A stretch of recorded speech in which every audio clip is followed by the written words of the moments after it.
बिस्मिल्लाहिर्रहमानिर्रहीम। आज मैं जिस चीज़ के बारे में आपको इन्फॉर्म करूँगा, ख़ास तौर पे जो न्यूरोमस्कुलर डिसऑर्डर्स हैं उनमें काफ़ी कॉमन हैं जेनेटिक डिसऑर्डर्स, जिनको मौरूसी बीमारी भी बोलते हैं। मौरूसी बीमारियां बहुत तरह की होती हैं जिनकी तफसील हम किसी और लेक्चर में डिस्कस करेंगे, लेकिन ये ब्रीफ इंफॉर्मेशन वीडियो लोगों के समझने के लिए है कि ऐसे मरीज़ों के बारे में कैसे इलाज किया जा सकता है, इलाज मुमकिन भी है या नहीं है। पहले तो ये समझ लीजिए कि जो मौरूसी अमराज हैं उनमें से 99% मौरूसी अमराज का इलाज मुमकिन नहीं है। सिर्फ 1% या इससे भी कम अमराज का इलाज मुमकिन है, और अभी उसकी दुनिया में कीमत 1 साल की बहुत ज़्यादा है, इसलिए बहुत सारे लोग उसको अभी अफोर्ड नहीं कर सकते। ख़ास तौर पे डेवलपिंग कंट्रीज़ जैसे कि पाकिस्तान है, यहाँ पे अफोर्ड करना मुश्किल है। तो सवाल ये पैदा होता है कि फिर जेनेटिक टेस्टिंग करवाई क्यों जाए या तशख़ीस की क्यों जाए, क्योंकि जेनेटिक टेस्टिंग तकरीबन पूरी दुनिया में एक तो इतनी आसानी से अवेलेबल नहीं है, अगर अवेलेबल है तो उसकी कीमत ज़्यादा है, जो कि तकरीबन 40,000 रुपये से लेके 2 से 3 लाख तक हो सकती है पाकिस्तानी रुपयों में। अब इसके करवाने की सबसे अहम ज़रूरत तो ये है कि हमें ये पता चल सके कि मौरूसी मर्ज़ है कौन सा। जब तशख़ीस हो जाएगी तो उसके बाद आप उसके मुताबिक मरीज़ को गाइड कर सकते हैं। अब उसमें आपको गाइड क्या करना है, सबसे पहले तशख़ीस की, फिर उसके बाद आप ऐसे गाइड कर सकते हैं जैसे अगर पट्ठों के अमराज हैं मौरूसी, तो दिल भी एक पट्ठा है और उसकी भी इन्वॉल्वमेंट हो सकती है। अगर सिर्फ सादा जिस्म के बाकी पट्ठों का अमराज है मौरूसी, तो उसमें अमूमन लाइफ एक्सपेक्टेंसी कम नहीं होती या ज़्यादा कम नहीं होती।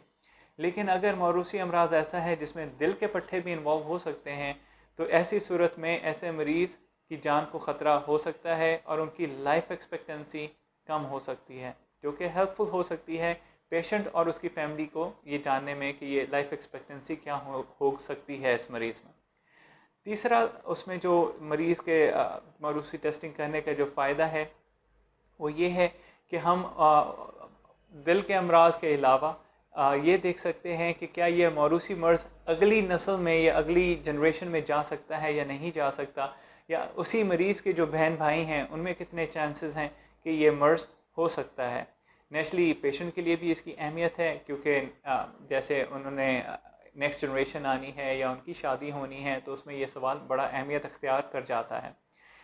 आखिरी चीज़ जो मैं आप लोगों को बताना चाहूँगा कि मौरूसी अमराज में ज़्यादातर जैसे इलाज मुमकिन नहीं है, तो उसमें फ़िज़ियोथेरेपी या एक्सरसाइज का बहुत ज़्यादा रोल है।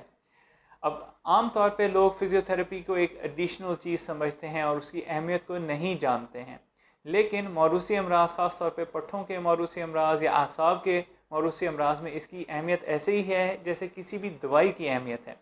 लेकिन उसमें ये समझ लेना ज़रूरी है कि मकसद पट्ठे बनाना, जैसे बॉडी बिल्डर्स करते हैं और उनके पट्ठे बड़े हो जाते हैं और वो वज़न ज़्यादा उठा सकते हैं, ये मकसद नहीं है।